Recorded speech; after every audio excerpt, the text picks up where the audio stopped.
Hello everyone, welcome to Study Civils with Anjali. Do subscribe to this channel.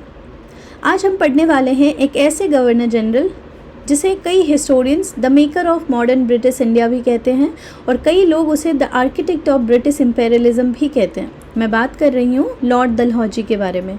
आज के lecture में हम बात करेंगे उनके एनेक्सेशन और एक्सपेंशन के बारे में, administrative consolidation and economic policy, land revenue system उनके द्वारा जो लाया गया था। और लेक्चर के एंड तक आपको समझ आ जाएगा कि ब्रिटिश ना सिर्फ इंडिया को जीत नहीं रहे थे, वो इंडिया को अपने अकॉर्डिंग रीऑर्गेनाइज कर रहे थे। तो सबसे पहले हम समझेंगे annexation and expansion under Dalhousie. Okay, सवाल आता है कि डलहौजी कौन थे, हु वाज डलहौजी। तो लॉर्ड डलहौजी 1848 से 1856 तक गवर्नर जनरल रहे। ठीक है, ये ब्रिटिश एक्सपेंशन का सबसे अग्रेसिव फेज़ माना जाता है। सवाल है कि आपको क्या लगता है ब्रिटिश एक्सपेंशन का गोल क्या था? सिविलाइजेशन था, डेवलपमेंट था, या रेवेन्यू और एम्पायर था?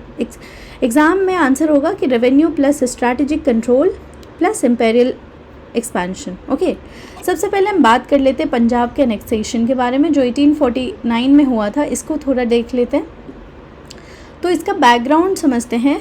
तो हमने पिछले लेक्चर में पढ़ा था कि कैसे सेकेंड एंग्लो सिख वॉर के बाद ना पंजाब एनेक्स हुआ। अब आता है कि पंजाब इम्पॉर्टेंट क्यों था? स्ट्रैटेजिक रीज़न की वजह से, बिकॉज पंजाब ना नॉर्थ वेस्ट फ्रंटियर पर था और ब्रिटिश को अफ़गानिस्तान और सेंट्रल एशिया की डायरेक्शन से सिक्योरिटी चाहिए थी।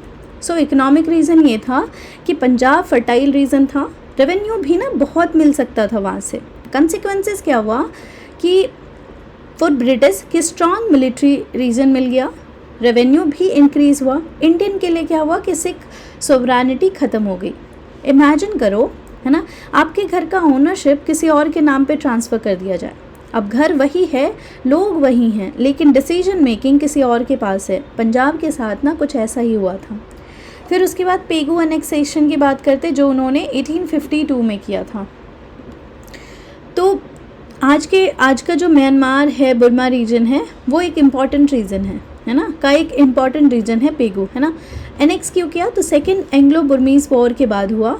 ब्रिटिश क्यों चाहते थे पेगू? बिकॉज ट्रेड के लिए। पहला, ब्रिटिश चाइना के साथ ट्रेड एक्सपैंड करना चाहते थे। दूसरा, टिम्बर और नेचुरल रिसोर्सेज वहाँ पे बहुत ज़्यादा अवेलेबल था। सो कंसिक्वेंसेस ये हुआ कि ब्रिटिशर्स को ना ट्रेड रूट सिक्योर हो गया उसका, लेकिन लोकल पीपल के लिए ना ब्रिटिश कंट्रोल और मिलिट्री एक्सपेंडिचर बहुत ज़्यादा बढ़ चुका था। अवध की एक्सपेंशन की बात करें 1856 में हुआ। सो मोस्ट इम्पॉर्टेंट एनेक्सेशन था अवध का। अवध ब्रिटिश का लॉयल एलाई था, इसने कभी मेजर रिबेलियन भी नहीं किया। फिर आता है कि फिर क्यों उसने उसको एनेक्स किया? ऑफिशियल रीज़न यही था कि यहाँ पे मिस गवर्नमेंट हो रहा था। ब्रिटिश बोले कि अवध में गवर्नेंस पुअर है। रियलिटी में क्या था कि ब्रिटिश अवध के रिच एग्रीकल्चर, लैंड और रेवेन्यू चाहते थे। तो सवाल है कि अगर कोई स्टेट आपका अलाई है और फिर भी आपसे मतलब आप उससे एनेक्स कर लो तो क्या फील करेंगे? ट्रस्ट या रिजेंटमेंट, है ना, ऑब्वियसली रिजेंटमेंट। सो कंसिक्वेंसेस क्या हुआ अवध एनेक्सेशन का? ब्रिटिश के लिए उनको तो बहुत ज़्यादा पैसा मिल गया, है ना। इंडियंस के लिए क्या हुआ कि नोबल अपनी पावर खो बैठे, तालुकदार और नवाबी एलीट्स डिस्प्लेस हो गए, सोल्जर्स एंग्री हो गए। अवध ब्रिटिश इंडियन आर्मी का मेजर रिक्रूटमेंट सेंटर था, तो बहुत से सोल्जर अनहैप्पी हो गए और कहते हैं इसका कहीं ना कहीं लिंक है रिवॉल्ट ऑफ 1857। हिस्टोरियंस मानते हैं कि अवध एनेक्सेशन 1857 रिवोल्ट का एक मेजर कॉज बना। ठीक है, सो डलहौजी की पॉलिसी थी कि aggressive but efficient expansion. British territory rapidly increase हुई, लेकिन रिजेंटमेंट भी रैपिडली इंक्रीज़ हुआ। अब इसके कुछ एडमिनिस्ट्रेटिव कंसोलिडेशन के बारे में पढ़ लेते हैं अंडर ब्रिटिश। सो अब सवाल है कि टेरिटरी एनेक्स तो कर ली, अब उसे मैनेज कैसे करेंगे? इसलिए ब्रिटिश ने एडमिनिस्ट्रेटिव रिफॉर्म लाए। सबसे पहले बात करते हैं सिविल एडमिनिस्ट्रेशन।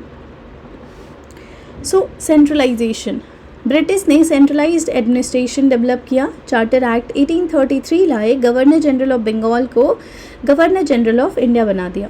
मीनिंग कि एंटायर ब्रिटिश इंडिया एक सेंट्रलाइज्ड अथॉरिटी के अंदर आ गए। सो डिस्ट्रिक्ट एडमिनिस्ट्रेटर का मोस्ट इम्पॉर्टेंट ऑफिसर कलेक्टर बन गया। एग्जाम्पल जैसे ना आज डिस्ट्रिक्ट मजिस्ट्रेट जो रोल प्ले करते हैं उसकी रूट कॉलोनियल एडमिनिस्ट्रेशन में मिलती है। चार्टर एक्ट ऑफ 1853, यहाँ पे देखो, चार्टर एक्ट ऑफ 1853 नई डेवलपमेंट लाए, मतलब लेजिस्लेटिव और एग्जीक्यूटिव फंक्शन को सेपरेट कर दिया गया। इससे क्या हुआ कि मॉडर्न ब्यूरोक्रेसी का फाउंडेशन वहाँ पे डेवलप हुआ। इंडियन सिविल सर्विसेज यानी 1853 में कॉम्पिटिटिव एग्जामिनेशन सिस्टम इंट्रोड्यूस हुआ। रियलिटी ये था कि एग्ज़ाम टेक्निकली ओपन था, प्रैक्टिकली डिफ़िकल्ट इतनी थी कि मोस्टली ना ब्रिटिश ही सेलेक्ट होते थे। तो सवाल आता है कि एग्ज़ाम ना लंदन में हो, मीडियम इंग्लिश हो, ट्रैवल एक्सपेंस हो, तो कितने इंडियंस अपीयर कर पाएंगे? बहुत कम, है ना। जुडिशियल रिफॉर्म की बात कर लेते हैं अब। इसका ऑब्जेक्टिव था यूनिफॉर्म जस्टिस सिस्टम क्रिएट करना। सो रेगुलेशन ऑफ 1772 वॉरेन हेस्टिंग के रिफॉर्म का ये कंटिन्यूएशन था। कैलकाटा, बॉम्बे और मद्रास में हाई कोर्ट को इस्टेब्लिश किया गया। लॉ कोडिफिकेशन का प्रोसेस स्टार्ट हुआ। सिग्निफिकेंस ये है कि रूल ऑफ लॉ स्ट्रेंथन हुआ, ठीक है। पुलिस सिस्टम की बात करें तो पुलिस एक्ट 1861 लाए, जिसमें मॉडर्न पुलिस ऑर्गेनाइजेशन इस्टेब्लिश हुई। डिस्ट्रिक्ट सुपरिटेंडेंट ऑफ पुलिस थे सबसे ऊपर, उसके बाद आते थे पुलिस स्टेशन यानी थाना, एंड देन आते थे कांस्टेबल। इनका गोल यही था कि लॉ एंड ऑर्डर को मेंटेन करना है। रियलिटी में ये था कि ब्रिटिश के लिए ना लॉ एंड ऑर्डर का मतलब था ब्रिटिश का रूल, बस ब्रिटिश के रूल को सिक्योर करना, है ना, रखना। आर्मी रिफॉर्म की बात करें तो बात आती कि क्यों, वाई रिफॉर्म। 1857 के एक्सपीरियंस के बाद ना ब्रिटिश आर्मी स्ट्रक्चर चेंज करना चाहते थे। एक यूरोपियन, 2 इंडियन, ऐसे रेशियो में थे। आर्टिलरी की बात करें तो मोस्ट यूरोपियन के कंट्रोल में रखा गया मोस्टली, है ना। रिक्रूटमेंट जैसे पंजाब में गुरखास, पठान पर ज़्यादा फोकस रखा। ब्रिटिश का बिलीव था कि कुछ कम्युनिटी नेचुरली ना बेटर सोल्जर्स होती है। रियलिटी ये एक ना कॉलोनियल स्टीरियोटाइप था बेसिकली, और कुछ नहीं। And the last one, revenue reform की बात कर लेते हैं। तो मेन ऑब्जेक्टिव था ना इसका कि मैक्सिमम लैंड रेवेन्यू कलेक्ट करना।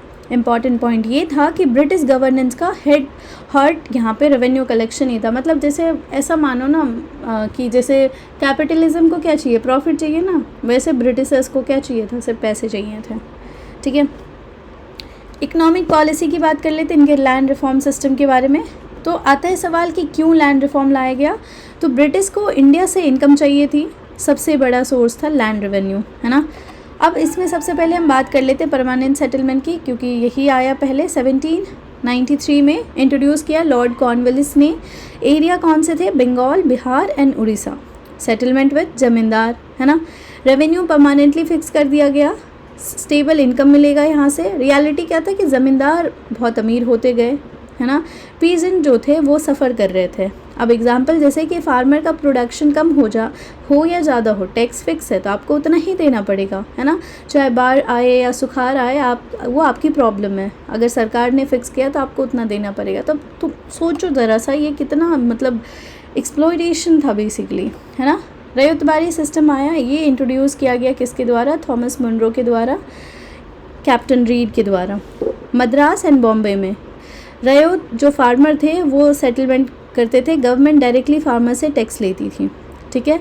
मिडल मैन हटा दिए गए। रियलिटी ये हुआ कि असेसमेंट जो है वो बहुत हाई था। मिडल मैन हटा दिया गया, लेकिन ना टैक्स बर्डन अब भी हैवी था। कहने को तो नया सिस्टम लाया, लेकिन बस देखने में पेपर पे चीज़ें अलग की है। लेकिन फिर मेन तो अच्छाई तब होती ना जब नीचे पेजेंट को आसान होता, पर उसको तो टैक्स उतना ही भरना पड़ रहा है। फिर आया महलवारी सिस्टम सेटलमेंट। ये ना होल्ट मैकेंजे और रॉबर्ट मार्टिन बर्ड ने इसको इंट्रोड्यूस किया। एरिया था north western province, Punjab, central India, okay. Settlement with village community, मतलब पूरा विलेज कलेक्टिवली रिस्पॉन्सिबल होगा टैक्स भरने के लिए। प्रॉब्लम ये था कि अगर रेवेन्यू पे नहीं हुआ तो पूरे विलेज अफेक्ट होते थे, है ना। तो ये भी एक प्रॉब्लम था। सो अब एक कंपैरिजन कर लेते हैं कि परमानेंट सेटलमेंट किसके हाथ में था, ज़मींदार देता था पैसा। रयतवारी में फार्मर्स देते थे, है ना, मिडलमैन को हटा दिया। महलवारी में विलेज पे करता था। सो यही चीज़ है। ओवरऑल इम्पैक्ट की अगर हम बात कर ले कि ब्रिटिश इकोनॉमिक पॉलिसी का क्या इम्पैक्ट हुआ, अगर हम पॉजिटिव की बात करें ब्रिटिश के व्यू से, तो रेगुलर रेवेन्यू मिला, एडमिनिस्ट्रेटिव कंट्रोल, कमर्शियल एग्रीकल्चर। लेकिन नेगेटिव यानी इंडियन का व्यू बोले तो इनको बहुत टैक्सेस पे करना पड़ता था। इमेजिन ना कि आपको खेती कर रहे हो और अरे मौसम का किसने देखा है, कभी सुखाड़ हो सकता है तो कभी बाढ़ आ सकती है ना। कई महीनों बारिश नहीं होगी, पर अब है कि भाई आपको एक तो आपका फसल नहीं अच्छा हो रहा है, उसकी एक अलग टेंशन, और फिर दूसरी टेंशन ये है कि आपको गवर्नमेंट को टैक्स देना पड़ेगा उतना ही, वो माफ़ नहीं करने वाले आपको। तो समझो क्या हालत होती होगी, है ना। पीजेंट का एक्सप्लॉयटेशन, इनडेटनेस, फेमीन आ गए, रूरल पॉवर्टी आ गई, तो ये सारा प्रॉब्लम था negative. So summary of Dalhousie era, तो ये एक्सपेंसन किए, पंजाब, पेगू, अवध, ये सब डॉक्ट्रिन ऑफ लैब्स, ये सारा चीज़ लाए, सेंट्रलाइजेशन करने की कोशिश किया, Indian civil services, police, judiciary, ये सब। इकोनॉमी की बात करें तो परमानेंट सेटलमेंट आया, रैयतवारी आया, महलवारी आया, है ना। So this is all about, if we conclude today's lecture, so Dalhousie ने ब्रिटिश एम्पायर को जोग्राफिकली भी एक्सपैंड किया और एडमिनिस्ट्रेटिवली भी स्ट्रेंथन किया। लेकिन एक इम्पॉर्टेंट बात याद रखिए कि जितना ब्रिटिश एम्पायर स्ट्रॉन्ग हो रहा था उतना ही इंडियन रेजिमेंट भी ग्रो हो रहे थे। पंजाब का एनेक्सेशन हुआ, अवध का एनेक्सेशन हुआ, doctrine of labs, heavy revenue demand, ये सब मिलकर एक ऐसी सिचुएशन क्रिएट कर रहे थे जो 1857 में एक्सप्लोड होने वाली थी।